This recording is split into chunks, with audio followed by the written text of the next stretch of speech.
नमस्कार सर्वांना. GK one liners मंत्रामध्ये तुमचं स्वागत आहे. आज आपण पाहणार आहोत father of the constitution of India Bharat Ratna doctor Babasaheb Ambedkar यांचा अद्भुत जीवन प्रवास. देशप्रेमापुढे ज्यांनी स्वतःच्या विश्रांतीचा त्याग केला, माणसाला स्वाभिमान शिकवला, ज्यांनी आम्हाला संकटांशी सामना करणे शिकवले, असे या आकाशात एकमेव बाबासाहेब होते. बाबासाहेबांचा जीवन प्रवास जाणून घेण्याआधी आपण बाबासाहेबांबद्दल काही फॅक्ट्स पाहणार आहोत, ज्यामुळे आपल्याला समजेल की खरंच बाबासाहेब एवढे महान का होते. बाबासाहेबांच्या दिल्लीतील निवासस्थानाचे नाव 26 अलीपूर रोड. बाबासाहेब बंगाल प्रांताच्या विधिमंडळातून घटना समितीवर निवडून आले. बाबासाहेबांच्या आत्मचरित्राचे नाव आहे वेटिंग फॉर ए व्हिसा. हे पुस्तक कोलंबिया विद्यापीठाच्या अभ्यासक्रमात पाठ्यपुस्तक आहे. बाबासाहेबांच्या मुद्रणालयाचे नाव भारतभूषण प्रिंटिंग प्रेस होते. 1990-91 हे बाबासाहेबांचे जन्मशताब्दी वर्ष सामाजिक न्याय वर्ष म्हणून पाळले गेले होते. 1990 साली बाबासाहेबांना भारतरत्न मरणोत्तर या भारताच्या सर्वोच्च नागरी पुरस्काराने गौरवण्यात आले. विदेशात जाऊन अर्थशास्त्र या विषयात PhD पदवी प्राप्त करणारे बाबासाहेब हे पहिले भारतीय होत. बाबासाहेब एकमेव भारतीय होत ज्यांचे चित्र लंडनच्या संग्रहालयात कार्ल मार्क्स सोबत लावण्यात आले आहे. भारतीय तिरंग्यामध्ये अशोक चक्राला स्थान देण्याचे श्रेय बाबासाहेबांचेच. अर्थशास्त्रात नोबेल पारितोषिक मिळवणारे अमर्त्य सेन हे बाबासाहेबांना अर्थशास्त्र विषयातील वडील मानतात. बाबासाहेबांचे खाजगी ग्रंथालय राजगृह येथे 50,000हून अधिक पुस्तके आहेत व हे जगातील सर्वात मोठे खाजगी ग्रंथालय आहे. बाबासाहेबांना 9 भाषांचे ज्ञान होते. मराठी, हिंदी, संस्कृत, पाली, गुजराती, इंग्रजी, पर्शियन, फ्रेंच आणि जर्मन. बाबासाहेबांचे खाजगी सचिव नानकचंद रट्टू हे होते. लंडन स्कूल ऑफ इकॉनॉमिक्समधील 8 वर्षांचा अभ्यासक्रम बाबासाहेबांनी फक्त 2 वर्षे 3 महिन्यात पूर्ण केला होता. यासाठी ते दिवसातील 21 तास अभ्यास करत असत. बाबासाहेब हे जगातील एकमेव व्यक्ती आहेत ज्यांना लंडन स्कूल ऑफ इकॉनॉमिक्सने डॉक्टर ऑफ ऑल सायन्स ही डॉक्टरेट पदवी प्रदान केली आहे. बाबासाहेब हे जगातील एकमेव सत्याग्रही आहेत ज्यांनी पिण्याच्या पाण्यासाठी सत्याग्रह केला होता. गौतम बुद्धांचे डोळे उघडे असलेले चित्र सर्वप्रथम बाबासाहेबांनीच बनवले होते.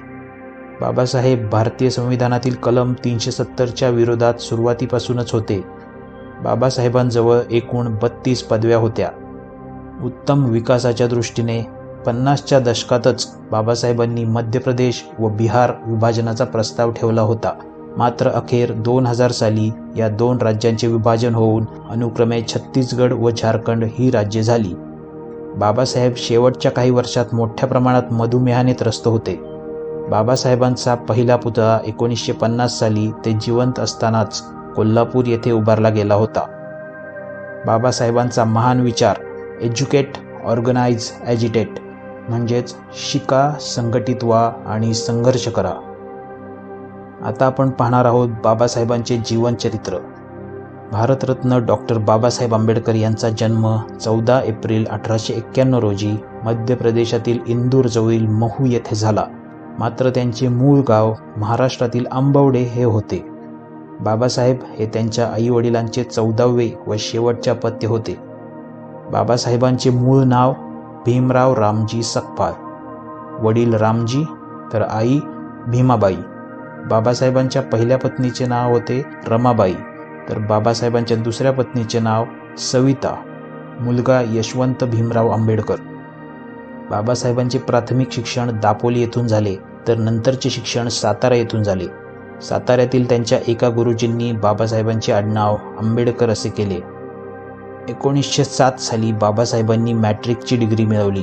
त्यावेळी आयोजित दीक्षांत समारंभात बाबासाहेबांना त्यांचे गुरु कृष्णराव अर्जुनराव केळुस्कर यांनी स्वतः लिहिलेले बुद्धचरित्र हे पुस्तक भेट दिले होते.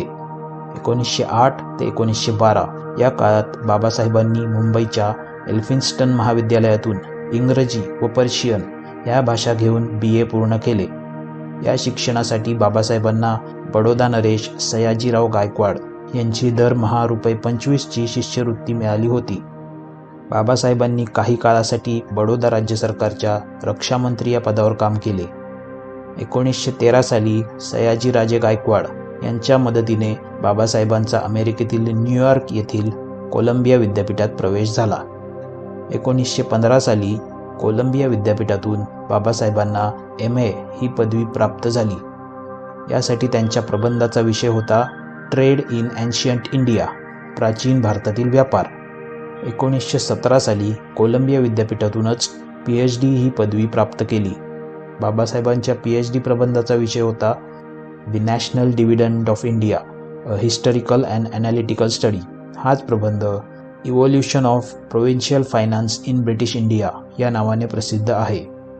शिष्यवृत्तीची मुदत संपल्याने बाबासाहेब भारतात परतले व 1918 साली मुंबईच्या सिडनेहॅम कॉलेजमध्ये राजनैतिक अर्थशास्त्राचे प्राध्यापक म्हणून रुजू झाले. सप्टेंबर 1920 साली बाबासाहेब पुन्हा लंडनला गेले व 1921 साली त्यांनी लंडन विद्यापीठाची MSc ही पदवी प्राप्त केली. त्यांच्या MScच्या प्रबंधाचा विषय होता provincial decentralisation of imperial finance in British India, British भारतात प्रांतीय वित्ताचे विकेंद्रीकरण. मार्च 1923 साली त्यांनी लंडन विद्यापीठाची DSc डॉक्टरेट ही पदवी प्राप्त केली. त्यांच्या DScच्या प्रबंधाचा विषय होता the problem of RuPay, its origin and it's solutions. हाच प्रबंध 1947 साली history of Indian currency and banking या नावाने प्रसिद्ध झाला. जीवनात बाबासाहेब 3 जणांना आपले गुरु मानत असत: गौतम बुद्ध, संत कबीर आणि महात्मा फुले. 1919 साली ब्रिटिश सरकारने भारतीय जनतेच्या राजकीय हक्कांचा विचार करण्यासाठी साऊथ बरो समिती स्थापन केली होती. या समितीपुढे अस्पृश्यांच्या राजकीय हक्कांची मागणी करण्यासाठी भारत सरकारतर्फे डॉ. बाबासाहेब आंबेडकर व विठ्ठल रामजी शिंदे यांची निवड केली गेली होती. साऊथ बरो समितीपुढे बाबासाहेबांनी मांडलेले विचार: अस्पृश्यांना प्रांतातील काउन्सिलमध्ये स्वतंत्र प्रतिनिधित्व असावे, सर्वच भारतीयांना मतदानाचा अधिकार असला पाहिजे, दलित व खालच्या जातींकरिता आरक्षणाचा हक्क असावा, अस्पृश्यांकरिता वेगळी निवडणूक प्रणाली असावी. बाबासाहेबांनी 1920 साली मूकनायक हे वृत्तपत्र सुरू करून अस्पृश्यांच्या सामाजिक व राजकीय युद्धाला सुरुवात केली. 20 जुलै 1924 रोजी बाबासाहेबांनी बहिष्कृत हितकारिणी सभेची स्थापना केली. या सभेचे ब्रीदवाक्य होते शिका, संघटित व्हा आणि संघर्ष करा. या सभेचा उद्देश अस्पृश्यात नवजागृती करणे व त्यांची शैक्षणिक प्रगती साधणे हा होता. बहिष्कृत हितकारिणी सभेच्या वतीने सरस्वती विलास हे हस्तलिखित दरवर्षी प्रसिद्ध होत असे. 1927 साली बाबासाहेबांनी बहिष्कृत भारत नावाचे पाक्षिक सुरू केले व याच वर्षी समाज समता संघाचीही स्थापना केली. 20 मार्च 1927 रोजी बाबासाहेबांनी महाड या गावी पाण्यासाठी सत्याग्रह करून तिथला तलाव अस्पृश्यांना पिण्याकरिता खुला करून दिला. 25 डिसेंबर 1927 रोजी बाबासाहेबांनी अस्पृश्यतेचे समर्थन करणाऱ्या मनुस्मृती या ग्रंथाचे महाड येथे दहन केले. 2 मार्च 1930 रोजी बाबासाहेबांनी नाशिक येथील काळाराम मंदिरात अस्पृश्यांना प्रवेश मिळावा यासाठी सत्याग्रह केला. त्यामुळेच 1935 साली हे काळाराम मंदिर अस्पृश्यांसाठी खुले केले गेले. 1930 ते 1932 या काळात इंग्लंडमध्ये झालेल्या 3 गोलमेज परिषदांना बाबासाहेब हे अस्पृश्यांचे प्रतिनिधी म्हणून उपस्थित राहिले होते. याचवेळी बाबासाहेबांनी अस्पृश्य समाजाला प्रोटेस्टंट हिंदू म्हणून संबोधावे असे म्हटले होते. गोलमेज परिषदेत बाबासाहेबांनी अस्पृश्यांकरिता स्वतंत्र मतदारसंघाची मागणी केली व ती मागणी ब्रिटिश पंतप्रधान रॅमसे मॅकडोनाल्ड यांनी मान्य देखील केली. यातूनच बाबासाहेब व गांधीजी यांच्यात मतभेद निर्माण झाले होते. गांधींच्या मते अस्पृश्यांना स्वतंत्र मतदारसंघ दिल्यास हिंदू समाजात फूट पडेल. त्यामुळे या निर्णयाविरोधात 20 सप्टेंबर 1932 रोजी गांधीजींनी पुण्याच्या येरवडा कारागृहात आमरण उपोषण सुरू केले. पुढे त्या अनुषंगाने गांधी व बाबासाहेब यांच्यात 25 सप्टेंबर 1932 रोजी जो करार झाला तो म्हणजे पुणे करार होय. या करारानुसार बाबासाहेबांनी स्वतंत्र मतदारसंघाचा हट्ट सोडावा व अस्पृश्यांकरिता आरक्षित जागा असाव्यात असे मान्य झाले. पुणे करारानुसार अस्पृश्यांसाठी प्रांतिक कायदेमंडळात 148 जागा राखीव तर केंद्रीय कायदेमंडळात 18% जागा राखीव ठेवण्यात आल्या. 13 ऑक्टोबर 1935 रोजी बाबासाहेबांनी येवला, नाशिक येथील सभेत ऐतिहासिक प्रतिज्ञा घेतली की मी हिंदू म्हणून जन्माला आलो तरी मी हिंदू म्हणून मरणार नाही. 15 ऑगस्ट 1936 रोजी बाबासाहेबांनी इंडियन लेबर पार्टी स्वतंत्र मजूर पक्षाची स्थापना केली. या पक्षाचे मुखपत्र जनता हे होते. 1937 मधील प्रांतिक निवडणुकांमध्ये या पक्षाचे निवडणूक चिन्ह माणूस हे होते. 18 जुलै 1942 रोजी बाबासाहेबांनी नागपूर येथे ऑल इंडिया शेड्यूल्ड कास्ट फेडरेशनची स्थापना केली. 1942 ते 1946 या काळात बाबासाहेबांनी व्हॉइसरॉय जनरलच्या कार्यकारी मंडळात मजूर मंत्री म्हणून काम पाहिले. 1946 साली मुंबई येथे बाबासाहेबांनी पीपल्स एज्युकेशन सोसायटीची स्थापना केली. पीपल्स एज्युकेशन सोसायटीतर्फेच बाबासाहेबांनी 1946 साली वडाळा मुंबई येथे सिद्धार्थ महाविद्यालयाची तर 1950 साली औरंगाबाद येथे मिलिंद महाविद्यालयाची स्थापना केली. स्वातंत्र्यानंतर बाबासाहेबांनी पंडित नेहरूंच्या मंत्रिमंडळात कायदा मंत्री म्हणून काम पाहिले. 29 ऑगस्ट 1947 रोजी बाबासाहेबांची भारतीय घटनेच्या मसुदा समितीचे अध्यक्ष म्हणून निवड झाली. बाबासाहेबांच्या दुसऱ्या पत्नी सविता आंबेडकर यांचे मूळ नाव डॉक्टर शारदा कबीर हे होते व त्या ब्राह्मण स्त्री होत्या. 1948 साली बाबासाहेबांनी स्त्रिया व समाजातील इतर वंचित घटक यांना समान हक्क मिळावेत यासाठी हिंदू कोड बिलाची निर्मिती केली. मात्र हिंदू कोड बिलास विरोध झाल्याने त्यांनी 1951 साली आपल्या मंत्रिपदाचा त्याग केला. 14 ऑक्टोबर 1956 रोजी बाबासाहेबांनी आपली पत्नी व लाखो अनुयायांसह नागपूर येथे बौद्ध धर्माची दीक्षा घेतली.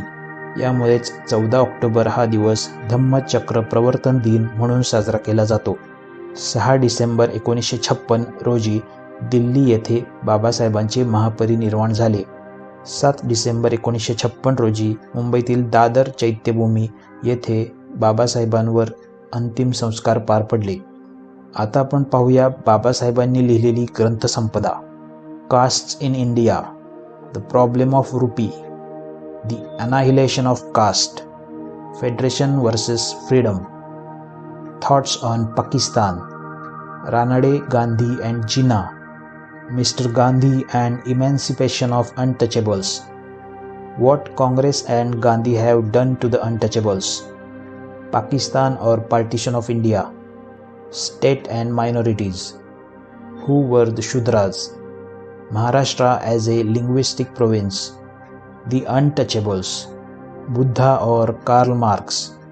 आणि पुढील 2 ग्रंथ हे बाबासाहेबांच्या मृत्यूनंतर प्रकाशित झाले. त्यातील पहिला द बुद्धा अँड हिज धम्मा हा 1957 साली, तर रिडल्स इन हिंदुइझम हा ग्रंथ बाबासाहेबांच्या मृत्यूनंतर 50 वर्षांनी म्हणजेच 2008 साली प्रकाशित झाला. बाबासाहेबांचा आणखी एक महान विचार, life should be great rather than long. धन्यवाद सर्वांना. आशा करतो की हा व्हिडिओ बघून तुम्हाला नक्कीच आयुष्यात काहीतरी महान करण्याची प्रेरणा मिळाली असेल. तुम्हाला व्हिडिओ कसा वाटला ते जरूर सांगा आणि आवडला तर लाईक देखील जरूर करा. चला तर मग भेटूया आणखी एका नवीन व्हिडिओमध्ये लवकरच.